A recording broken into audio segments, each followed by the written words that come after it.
नमस्कार दोस्तों, मैं हूं अभिनय और आप सभी का वेलकम करता हूं स्टडी पे। दोस्तों, कश्मीर के पहलगांव में जिस तरीके से आतंकियों का हमला हुआ था, उसके बाद पूरा जो भारत था वो ये उम्मीद कर रहा था कि जो भारत सरकार है वो यहाँ पे या तो सर्जिकल स्ट्राइक करेगी या एयर स्ट्राइक करेगी पाकिस्तान के टेरिटरी में।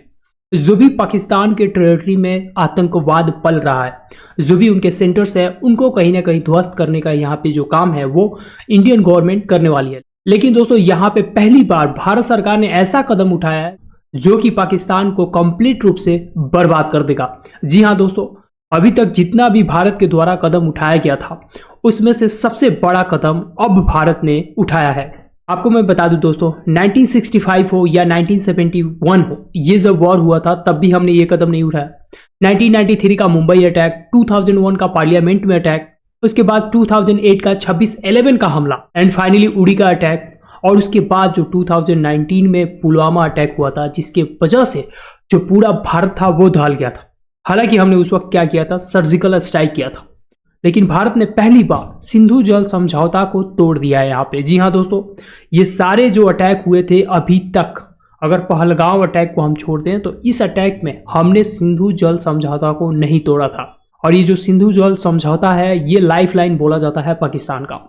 आपको मैं इस वीडियो में समझाऊंगा कि किस तरीके से भारत का यहाँ पे जो प्लान है, भारत ने जो ये 5 कदम उठाए हैं, इसके वजह से जो आर्थिक रूप से बर्बादी है वो पाकिस्तान का तय हो चुका है।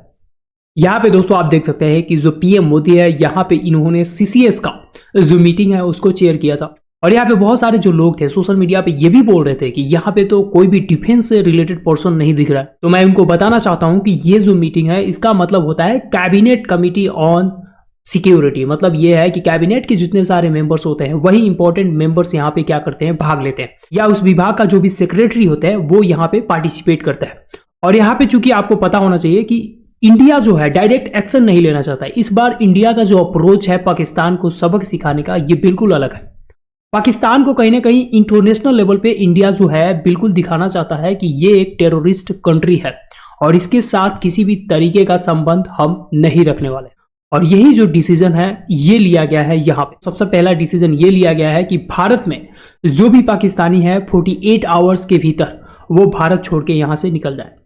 उसके बाद सेकेंड नंबर पे ये बोला गया कि भारत में रह रहे जो भी उच्चायुक्त है पाकिस्तान का, उनको कहीं ना कहीं यहाँ पे अब खाली कर देना है।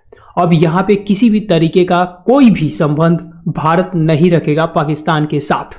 एंड थर्ड नंबर पे जो सबसे ज्यादा इंपॉर्टेंट है वो है इंडस वाटर ट्रीटी, जिसको भारत सरकार ने कैंसिल कर दिया है। और इसका जो इम्पैक्ट है, इसका जो प्रभाव है वो पूरे पाकिस्तान का जो नागरिक है उनको याद रहने वाला है।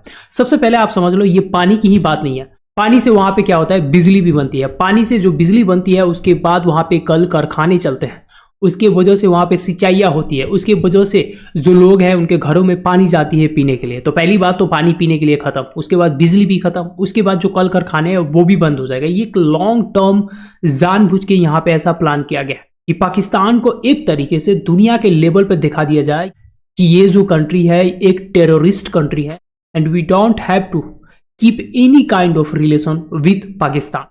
एंड लास्ट में आपको बताना चाहता हूं कि जो फोर्सेस हैं उनको भी यहाँ पे फ्री हैंड दे दिया गया है टू रेस्पॉन्ड। मतलब ये है कि कश्मीर में जो भी हमले हुए हैं वहां से रिलेटेड जो भी लोकल लोग होंगे कश्मीर में जिन्होंने मदद किया है, उनको जो हमारे आर्म फोर्सेस हैं उठाएंगे। पूछताछ कंटिन्यू है। अभी तक बताया जा रहा है कि 2 जो टेररिस्ट है उनको भी यहाँ पे मारा गया है, बट ये कंफर्म अभी नहीं हुआ है कि वो जो 2 टेररिस्ट है वो क्या वही टेररिस्ट थे या उन्हीं के ग्रुप के थे। क्योंकि बहुत सारे टेररिस्ट आए हुए थे यहाँ पे, जानबूझ के टारगेट करके, जानबूझ के मजहब का नाम दिया गया है यहाँ पे, ताकि किसी ना किसी तरीके से भारत के भीतर एक कम्युनल टेंशन को राइज किया जाए। हालांकि सारा भारतवासी जान चुका है ये बात कि पाकिस्तान क्या है, एक इस्लामिक कंट्री है और वहां से जो भी लोग आते हैं उनका एक ही रिलीजन है, दैट इज इस्लाम। और इतना सारा एग्जाम्पल पड़ा हुआ है कि आप इस एग्जाम्पल से अंदाजा लगा सकते हो कि पाकिस्तान की जो ये नीच हरकत है वो चेंज नहीं होने वाली है। इसी के वजह से भारत सरकार ने यहाँ पे लॉन्ग टर्म में जो सॉल्यूशन है वो सोच रखा। अब मैं आपको बताना चाहता हूँ कि नियरली 90% जो पाकिस्तान का इरिगेशन है वो कहाँ से आता है, इंडस बेसिन से आता है। अगर भारत सरकार इस वाटर को रोक देती है, 80% जो वाटर होता है, खास करके जो हमारा सिंधु नदी है, चिनाब है, उसके बाद झेलम है, इसका वाटर शेयर किया जाता है पाकिस्तान के साथ। अगर इस वाटर को देखिए, यहाँ पे आपको ये भी समझना है, ये अगर वाटर रुक जाती है तो ये लाइफ लाइन जो पाकिस्तान का है वो बंद हो जाएगा।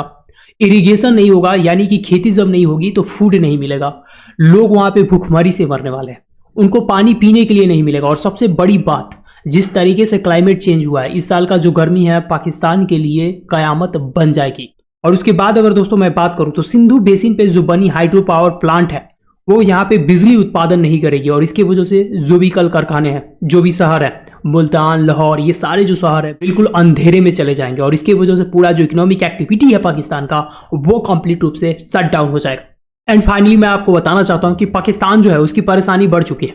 पाकिस्तान यहाँ पे क्या कर रहा है, भागा भागा जाएगा अब वर्ल्ड बैंक के पास, IMF के पास, ताकि वो जो सिंधु समझौता है उसको फिर से कहीं ना कहीं भारत रिज्यूम करे, लेकिन ऐसा होने वाला नहीं है। डोनाल्ड ट्रंप के प्रेसिडेंट बनने से कहीं ना कहीं जो इंटरनेशनल इंस्टीट्यूशंस है उनका वैल्यू बहुत ज्यादा नीचे जा चुका है, ऑल टाइम लो है। इसकी वजह से जो भारत सरकार है वो यहाँ पे वर्ल्ड बैंक को भी मना कर सकती है। तो आने वाले समय में ये देखना होगा कि कैसे भारत सरकार, क्योंकि एक बात और नोटिस करने वाला यहाँ पे है कि भारत सरकार के पास भी उस तरीके का अभी इंफ्रास्ट्रक्चर डेवलपमेंट नहीं हुआ है कि हम कंप्लीट रूप से पानी को रोक पाए। हालांकि जो गवर्नमेंट ऑफ इंडिया है वो इन बातों को भी देख रही है कि किस तरीके से विद इन 3-4 मंथ कैसे हम बांध को बना दें, और बांध बना के सारे वाटर को कहीं ना कहीं पाकिस्तान में रोक के ये दिखा दें कि Pakistan your time is over. बाकी दोस्तों आपका क्या थॉट है कमेंट में हमें जरूर बताइए, और अगर आप इस चैनल पर नए हैं तो चैनल को सब्सक्राइब कीजिए। तो मिलते हैं फिर नेक्स्ट वीडियो में किसी नए टॉपिक के साथ, तब तक के लिए अपना ख्याल रखिए।